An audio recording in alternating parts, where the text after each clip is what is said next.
What's up, everybody? Episode 3 of the Weaver Way podcast with my co-host Sebastian Villarreal. Today we have a special guest, Cody the Spartan STAMANN. He'll be fighting this weekend at Legends of Combat Saturday night against Sean Tarleton in the main event of the evening. Very excited to have you with us, Cody.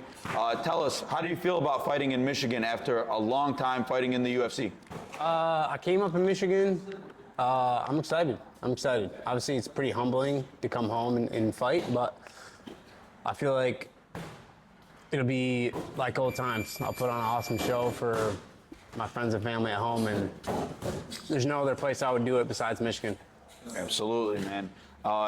Seeing you these last few years, you've taken on guys like Merab, Aljamain, Brian Calloway, many good fighters great fighters in the 135-pound division. How do you think Sean Tarleton stacks up against you? I think every single one of those guys whoops Sean Tarleton. Is that his name? Yeah. Tarleton?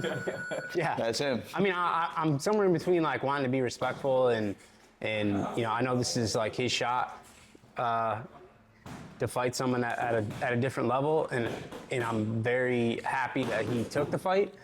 I've got nothing against him personally. I don't know him. I don't know anything about him. But I'm also like, dude, I've got more UFC wins than you have fights. Oh, yeah. So, you know, it's a big deal. It's hard for me to really, like, this guy probably has a day job, right? My whole life has been fighting since I can remember. You know, I've dedicated my entire life to this, and like, that's going to show, you know, on fight night. I think I can do whatever I want to this kid. You know, I say that, you know, I'm trying to be humble and I'm trying to be kind, but at the same time, you know, I've worked so hard at this sport for so long that I think I can do whatever I want to him Saturday night. And whenever I decide the fight needs to be over, it'll be over. I like it. I can't say I don't believe you, bro. I believe you. You feel almost if it's a mismatch? I mean, listen, every time you go in there, things can happen, right? Yeah. I mean, there's been so many fights that I was like so uberly prepared for. Like, I did every single thing right, and something happened. You know what I mean? I got clipped or I got caught. You know, so it's still a fight. You know, there's still the danger factor there. Like, I haven't taken them lightly. I haven't, you know, I trained like I'm training for, you know, fighting, you know, a UFC champion. I've trained the exact same way I would train to fight anyone. But it's at a different weight class. I'm not gonna have to kill myself to make weight. And I think that's gonna make a big difference, you know, come Saturday night. I think I'm gonna feel a lot better, and, you know, I'll be bigger, meaner, and faster than I was, you know, fighting at 135. Yeah, I've gotten a chance to train with you a lot, and I do believe when you're not cutting that much weight, you have a different gear to you. Like, you have a different speed, a different volume too, because you're able to put together those combinations that you need in order to get yourself going in these fights. And I remember you had fights, like, we fought on the same shows in Grand Rapids, and you would put on like crazy clinics, kickboxing clinics on people. And obviously you have the wrestling background, so you can go to that. But I'm excited to see you fight at 145. I think that's a lot healthier for you. Yeah, I mean, I should have probably moved to 45 3-4 years ago, just because I got so much bigger as I got older that, like, it was almost impossible to make weight. You know, like, I'm like 6% body fat and I'm still 165 pounds. You know what I mean? I'm still gonna have to cut 20 pounds to make 45, and I was doing that 35, and it's just too much. And, you know, like, it's Wednesday, or no, it's Tuesday. It's Tuesday. Today's Tuesday, yeah. Today's Tuesday. It's Tuesday, and, like, I still feel good. Like, if I was making 35 right now, I'd be in like a world of hurt already. It's brutal. Because I'd be 10 pounds dehydrated already, and, you know, I feel good. I feel like I don't know. I feel like at 45, there's not a whole lot of guys in the whole planet that can beat me in the cage. I love it. And seeing you come back to Michigan, number one, like, I'm excited as your friend, but I'm also excited to just watch this fight, because for me, having such a high quality fighter, someone who does this every single day, who are some of the people that you've been training with the last few years? I'm not just going to say for this fight, just in general. So who are some of the people that's helped you? So I mean, recently? there's like a good group of guys, a couple guys in the UFC, top 15 guys in the UFC, Julian Rosa, Danny Ige, Kai Kamaka, Chad Decker. Like that's like a group of guys that I train with consistently week in, week out. You know, if they're getting ready for a fight, we're all in the gym, you know, preparing them to get ready the same way we used to do, you know what I mean? Mm-hmm. Same exact deal in Vegas. You know, I train with elite level guys every day. You know what I mean? These guys aren't slouches. You know, these guys have 15, 20 professional fights, and they're good, you know, talking about, you know, top 15 guys in the world in the UFC.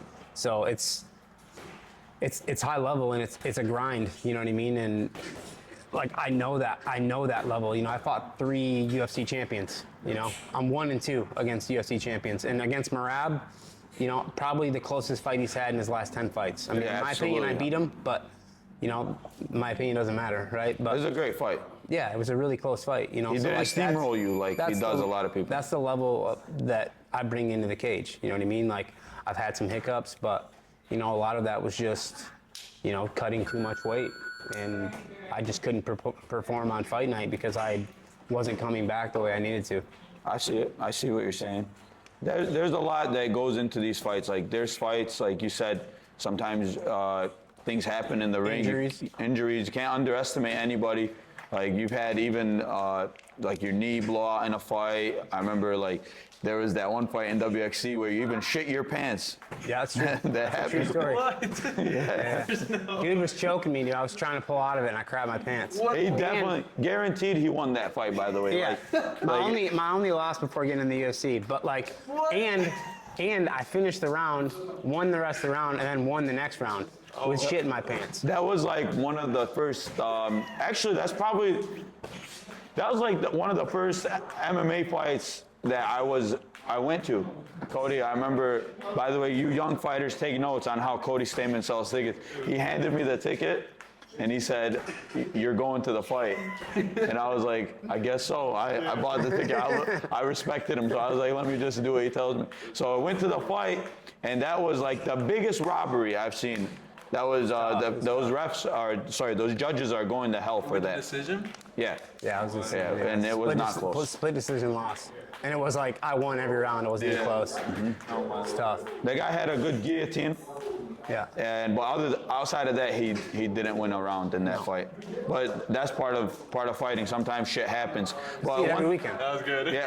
Shit happens. Shit happens. But one thing I want to talk about with you is you've been training with some of the highest level fighters, Extreme Couture, the PI, the UFC. In Michigan, I always try to tell people we have great fighters here, we have great coaches and great gyms here. What's the next thing that Michigan needs to take it to the next level? They need people to get off their high horse and like start cross training. You know what I mean? And like that was the whole idea, the concept behind Michigan Top Team when we started it was like, let's get all these guys, because there's always like 2 or 3 guys in every gym that like can bring it, can actually scrap and are legit. And they're all spread out and they never train with each other. Like if you really want to be good at this sport, I mean, Proverbs, iron sharpen irons. You have to be around guys that have the same mentality, guys that push you. You need to lose in the gym if you want to win in fights. Like that's the reality. But everybody wants to be top dog on their little corner. You know what I mean?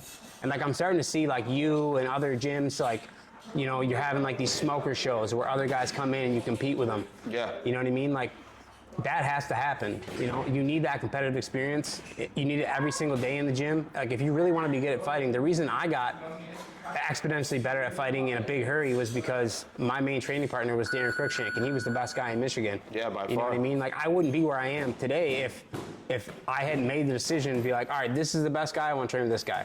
You know what I mean?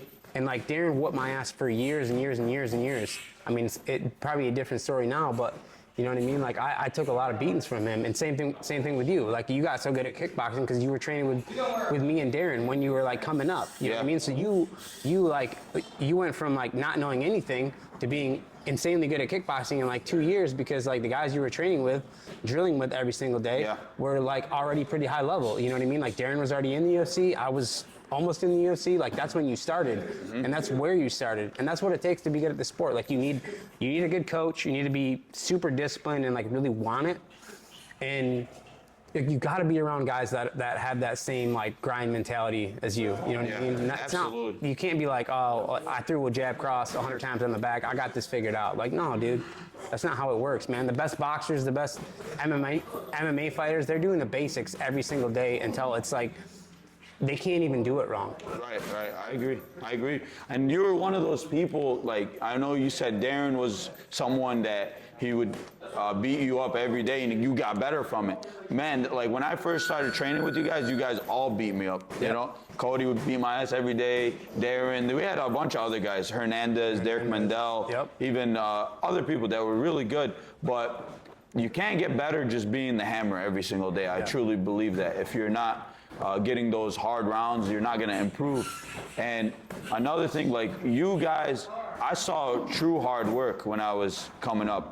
Like it actually made it more fun for me. Because I was like, man, I'm not the best guy. They wouldn't even spar with me. Really? Well, it was like, when I was like, I want to spar with you guys, and they said no, I was like, I'm going to go get better right now because this cannot happen. I want to at least be able to train with these guys. But yeah, it's inspiring having good teammates like that.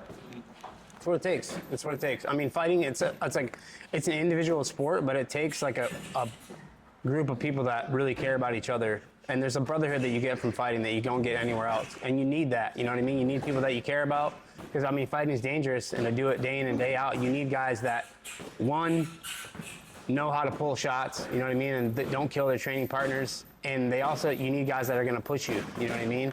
And, you know, like we had a pretty good thing in Michigan for a long time, and like a lot of my success came from the stuff we did in the garage and that gym upstairs, you know what I mean? Like little gyms that you wouldn't think. We just brought a lot of good coaches in and made it happen.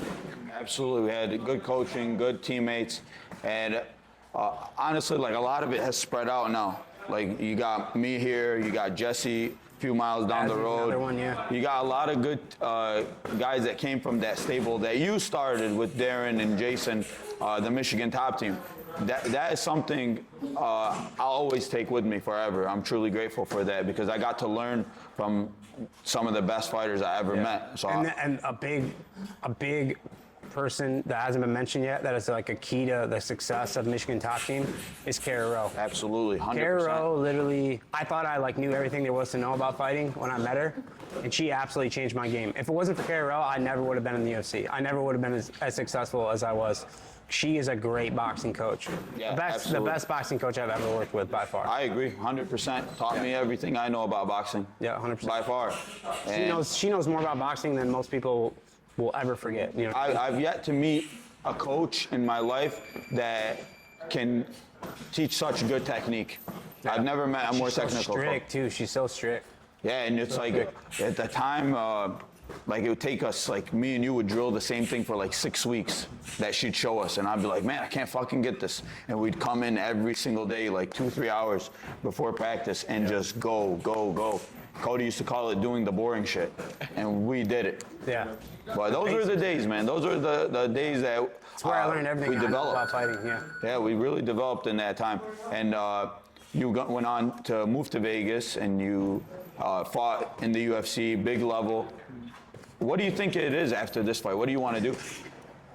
I mean, I feel like I get the win that I know I can in a way that is exciting. I feel like I can do anything. You know what I mean? I think the door in the UFC, I still have a good relationship with everyone in the UFC. Maybe that's where I go. You know, the PFL tournament's going to come up at 45, right around the corner. You know, I could do that. I think I can go be a world champion in just about any division. You know, outside in the UFC, I mean, tough, right? Yeah. Killers. That might be a little tougher. I can definitely compete and probably beat half the guys on the roster right now today. But, you know, in PFL, in any of these other organizations, like, I think I could probably walk in and beat their champion, like, this weekend if I had to. I'm excited to see it, Cody. I don't want to take up too much of your time. Tell everyone where they can follow you and any sponsors you want to thank. I think it's just Cody Stamann.